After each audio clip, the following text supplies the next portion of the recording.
Hi, my name is Jared Johnson and it's Survival 101 of Madagascar. So one key thing you gotta know about Madagascar. 3 key things is you gotta always keep walking, but you always gotta keep moving, but you gotta take big breaks and frequent breaks all the time. Another big thing is you gotta pack yourself a samurai sword. It's a big thing out here, you know, you never see what you're gonna come up to, but until it's all the way close. Then you gotta go, oh boy, you're a big thing, but we're good. So you gotta make sure you're always packing some stuff. But if you ever know that, you gotta always remember a couple key things is if you also eat a lot of food, you stay energetic and you won't die. Dying is probably not good to survival. So let me show you a few good things. One thing you gotta look for. A couple things you gotta look for is some ground. If you see ground, you know you can step there. If you can step there, you can keep walking. So let's go. Oh boy, if you see this is flat area. It's a little bit downhill, but it's flattened. It's straight, there's not too many bumps, but it's just good stuff. So this is a good place where you can let up camp. You can lay down, your body will be close to flat. And if it's close to flat, the blood won't rush back and forth, and then it won't end up in all your toes or all your face. So you're gonna stay even blood pressure.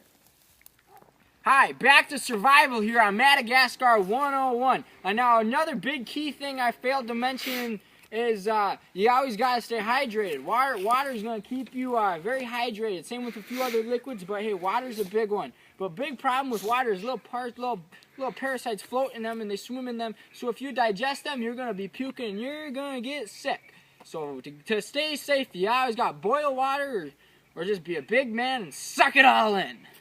So let's find some water. Oh boy, oh no. As you look here, this is where the plane went down. Now our plane was just a small little passenger sized plane of maybe 8 or 6 people, probably 7. But I'm not really sure. If you want to count the pilot, we could maybe get 9, but let's not get technical. It was a small plane, just a big little baby plane. So this looks a little woody to be our plane. Let's just move on.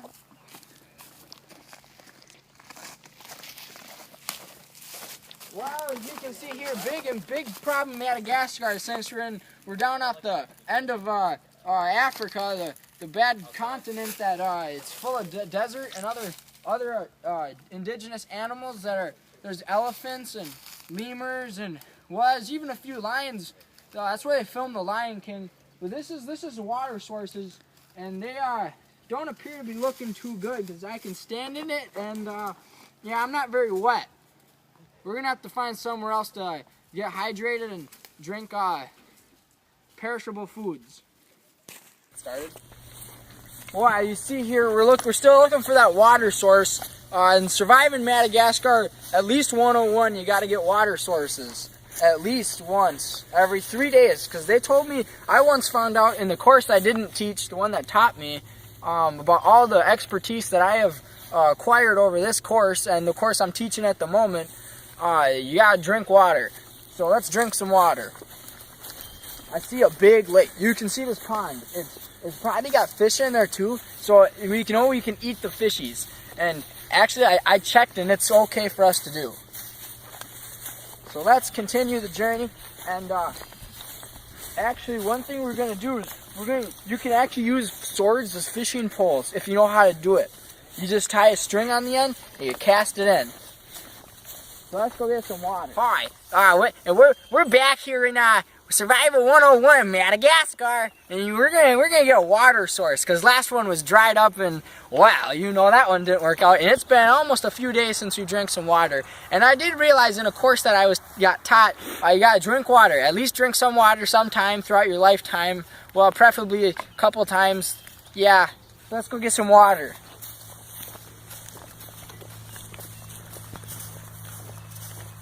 So we're walking the plain right now, and we stumbled upon this big lake a couple of minutes ago, so we thought we'd get the good glimpse of it, so everyone can see just how not good it is, because it's bad. Let's go get some though, because we need to drink some water. Wow, look at this. This is called a man-made dock. This is a man-made dock because humans built it. It's not just naturally here. If it was just naturally here, it wouldn't be called man-made. That's why we have man-made buildings and man-made lakes and man-made other things. And then there's also natural lakes because they're just here on their own.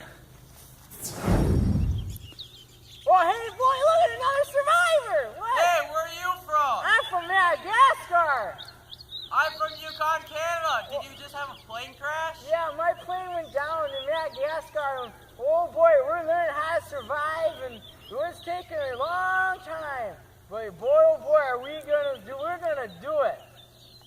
My plane just crashed over there, and I mean, I want to go back to it, but I'm really scared because it's really dangerous out here in the Canada world. Yeah, it's really cold over here. Well, at least you're not in Africa.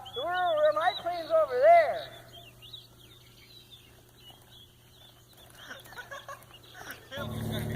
Oh boy, little really good for the health. You can't live without little plane.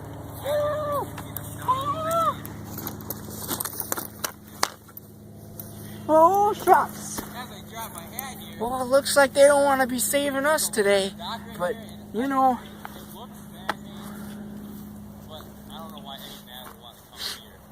Oh, boy, man up, man up. We're not dying.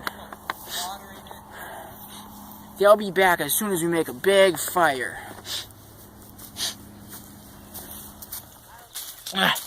You can just be.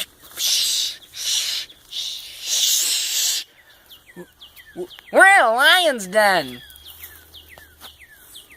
But I don't know if it doesn't look like they live here anymore, so we're gonna head in. Well, if we get attacked, yeah, let's just head in.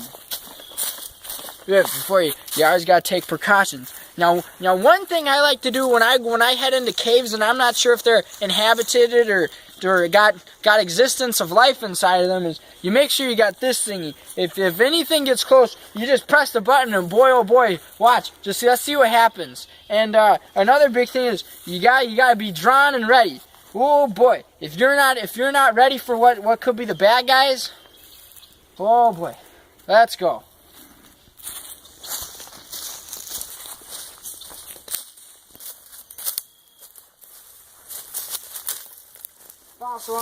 False alarm.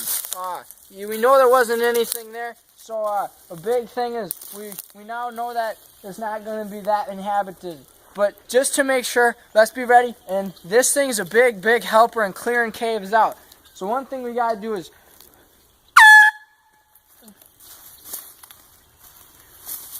it looks like we're good. So now that the cave is cleared out, and oh boy, we're gonna be staying here tonight. Now we gotta learn how to make a fire. So a few things to make a fire is you gotta learn how to burn something, and you just keep feeding it, and it'll become big flames. This looks like the place we're gonna be spending the nights. It looks like a good place. Oh boy, I'm losing items. I am losing items. I'm gonna cut myself for that. Don't be careful. Oh boy. Oh boy. Okay. Well, we gotta set up camp.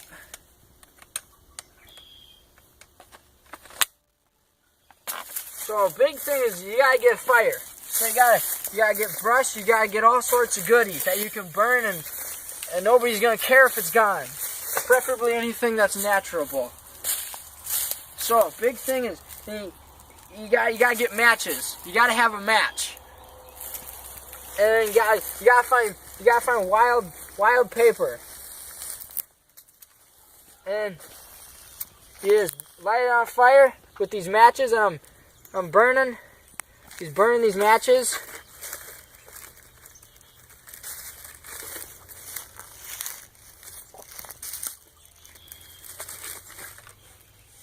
Oh boy.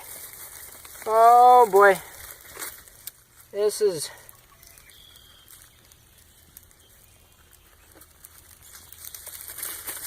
might be a little wet and we're going to have to try again in a little bit. Sometimes when things get wet, they don't burn very well. So if you got to keep them dry. So you got to make sure you find dry, non-edible things or edible as long as it can burn. So I finally get the flint to hit a couple times and we got ourselves a fire. Woo, baby. It sure feels good in these cold nights. But you always got to make sure you can keep feeding the fire. Feed it too much in a smoke. See, the good thing is about smoking it out is the planes will see you. And then when the planes will see you, oh boy, they're going to come rescue us. And then next thing we know, we're homebound. But for now, we just got to stay warm and keep the fire going.